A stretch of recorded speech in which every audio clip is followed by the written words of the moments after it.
Mon père raconte la vie quotidienne dans le ghetto. C'est un regard d'un homme qui a vécu parmi les siens. Il parle des problèmes quotidiens, de problèmes de l'eau, évidemment de la faim.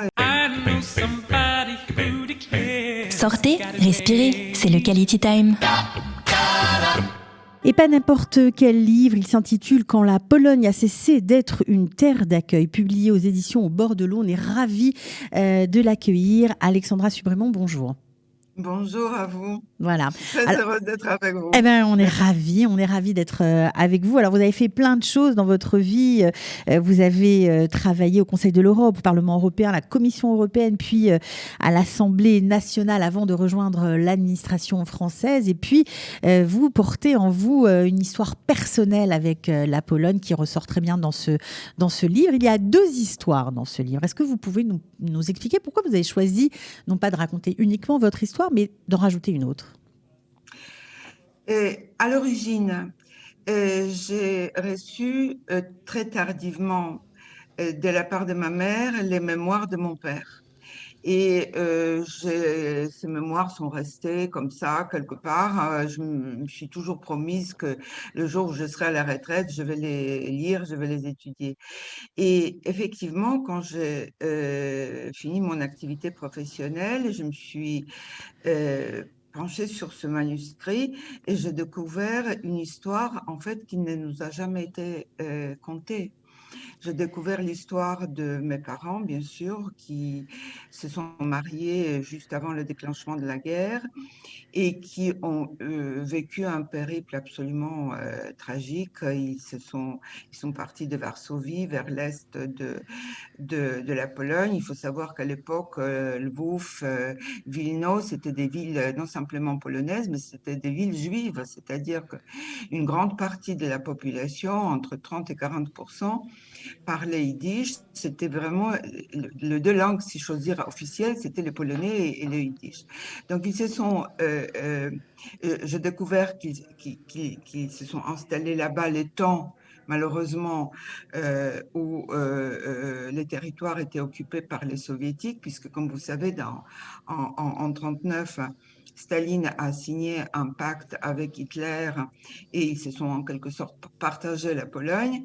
Et au déclenchement de la guerre entre les nazis et les soviétiques, eh bien, ces territoires se sont retrouvés sous l'occupation allemande. Et c'est là où mes parents ont décidé de retourner à Varsovie, retrouver leur famille. Donc mon père raconte la vie quotidienne dans le ghetto. Et c'est un regard d'un homme qui a vécu parmi les siens.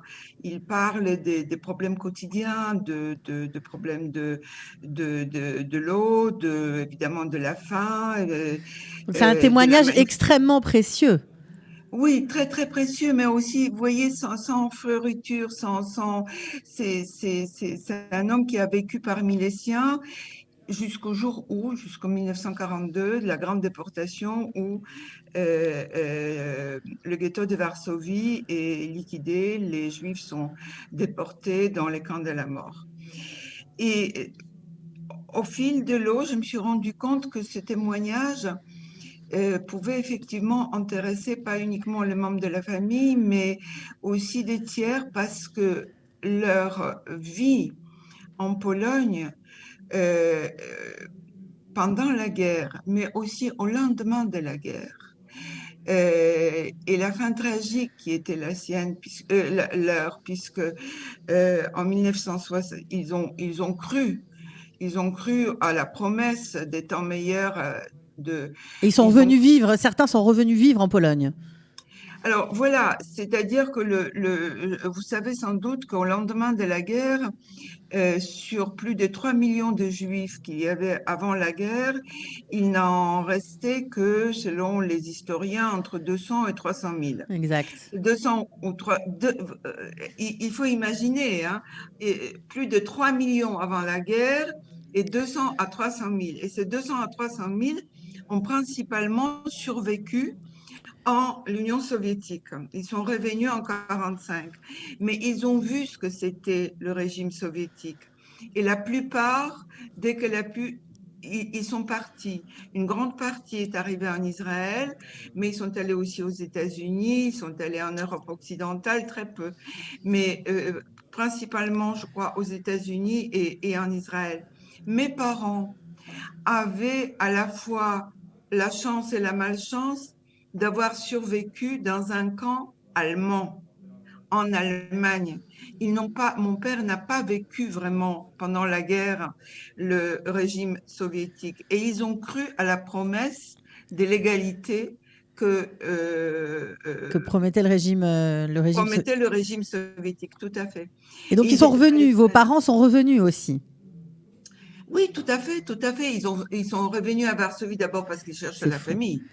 C'était la principale raison. En 1945, quand ils étaient en Allemagne,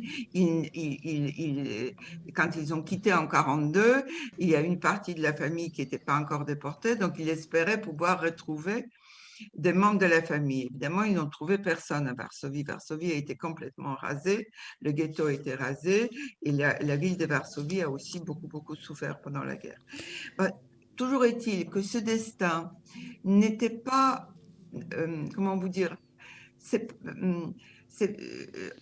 autant il en reste très peu de familles qui ont des bribes, des souvenirs de ce type, autant ce n'était pas nécessairement un destin singulier.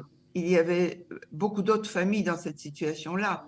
Et il y avait aussi, au lendemain de la guerre, des personnes comme mes parents qui ont cru à cette promesse que leur faisait le régime soviétique et qui sont restés en Pologne. Alors, ils sont restés en Pologne, mais ils ont été déçus du régime forcément, puisque on connaît l'antisémitisme. Bah, bien sûr, c'est une trahison, une tragédie, tout ce que vous voulez. C'est une tragédie parce que, donc, d'une part, il y a parmi ceux qui sont restés, il y a une partie qui a quitté la Pologne en 1956, et ceux-là, nombreux sont arrivés en Israël.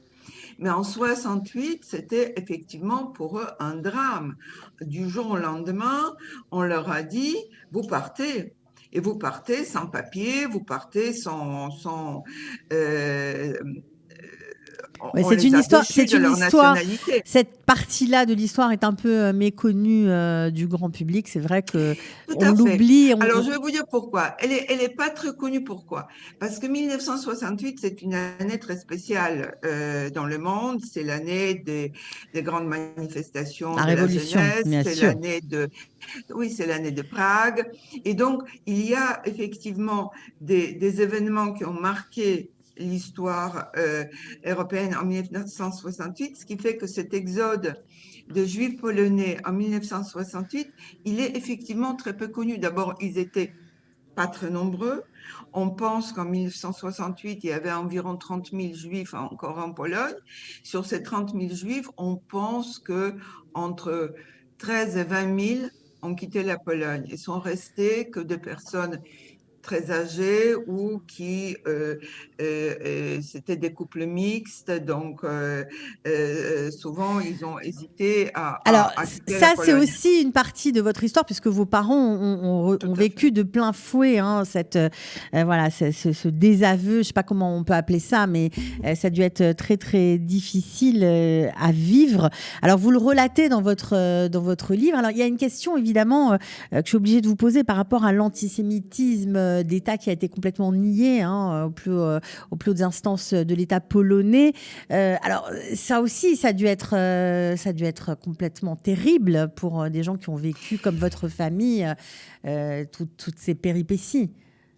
Alors, je vais vous dire, d'abord, je pense effectivement que c'est les drames de tous ceux qui étaient là-bas. En 1968, c'est pas uniquement, et c'est pour ça que je tenais absolument à le retranscrire. C'était un drame des jeunes de mon âge qui avaient à l'époque 20 ans et qui se sont retrouvés dans une situation où ils vivaient dans un pays qu'ils considéraient être le leur. Oui, parce que vous avez, c'est rare, mais vous avez grandi en Pologne. Hein. Absolument. Absolument. Et on leur a dit, bah, écoutez, vous avez 20 ans, mais vous partez. Et il y a une grande partie qui a quitté la Pologne sans leurs parents comme moi. Moi, je suis partie toute seule. Et j'étais coupée de mes parents pendant plusieurs années. Vous savez, à l'époque, il n'y avait pas Très de Zoom, difficile. il n'y avait pas Bien de, sûr, bien il sûr. n'y avait pas de téléphone aussi Alors facile. tout ça est relaté, toute cette histoire est relatée dans votre livre. Alors, il y a une autre histoire aussi, celle d'un jeune couple, mais il y a aussi, on va dire, un peu celle, la vôtre, quoi, tout simplement, celle de votre père notamment. Comment le livre a été accueilli à sa sortie? Alors, d'abord, sa sortie est relativement récente. Donc, il a été publié au mois de novembre. Moi, je reçois beaucoup de témoignages écrits de la part des personnes, et pas juifs et non juifs, qui m'écrivent, et je suis vraiment très, très touchée par ces témoignages, parce que, comme vous l'avez dit, hein, on me rapporte que d'abord, cette partie de l'histoire contemporaine à la fois de la Pologne et des Juifs est très peu connue.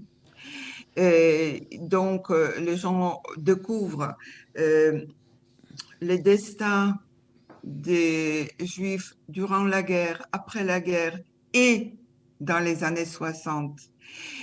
Et j'ai eu la chance aussi, permettez-moi d'y ajouter, que ce livre a été préfacé et postfacé par des spécialistes, c'est-à-dire des gens qui vivent, enfin, il y a monsieur Konstantin Gebert, qui est journaliste à Gazeta Wyborcza, qui est un principal journal d'opposition à Varsovie, et qui a décrit aussi ce qui s'est passé avec les Juifs après le départ de Voilà, 1960. donc c'est vraiment très intéressant. Voilà, ce qui se passe actuellement. Et là, je dois vous dire aussi que tout en discutant avec lui, j'ai découvert des choses absolument invraisemblables, c'est-à-dire qu'on est aujourd'hui en 2020.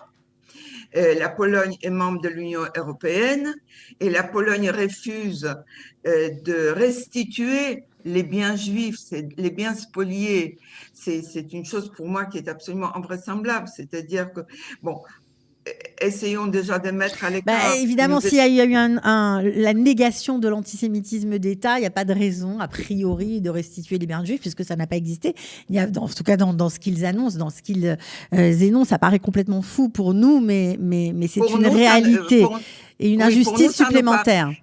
Écoutez, il y a dans les livres, je rapporte, je vais vous raconter rapidement une anecdote, c'est pour vous dire à quel point ça nous paraît aujourd'hui invraisemblable et ça mérite effectivement être connu.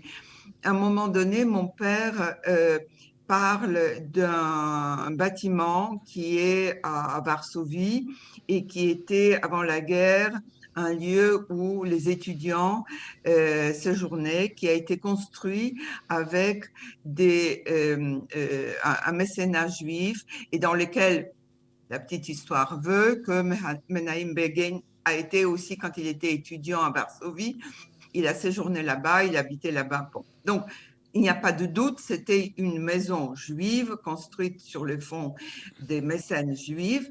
Et en 1945, les soviétiques ont saisi la maison, ils ont installé là-bas la police politique, mais depuis 1945, il y a quand même beaucoup de l'eau qui a coulé sous les ponts. Mais cette maison, aujourd'hui, la communauté juive réclame la restitution de ce bâtiment. Ouais, et apparemment, on le lui refuse. Bien sûr. Mais il y a beaucoup de cas comme ça en Allemagne aussi. On a vu beaucoup de cas comme ça. Évidemment, c'est assez triste. Alors, il faut quand même préciser que vous avez fait vraiment une enquête très fouillée. Voilà. Vous avez été dans les archives du ministère des Affaires étrangères polonais, dans les archives de la police politique et également à l'Institut de l'histoire juive. Donc, c'est vraiment un livre passionnant où on apprend des tas de choses et qui sont vérifiées de façon historique. C'est ça tout l'intérêt. Donc, on ne peut pas malheureusement tout raconter, mais j'espère qu'on aura donné envie aux gens qui nous écoutent ce matin de lire votre livre. Je rappelle le titre, Quand la Pologne a cessé d'être une terre d'accueil, aux éditions Au bord de l'eau. On peut le commenter bien sûr sur Amazon.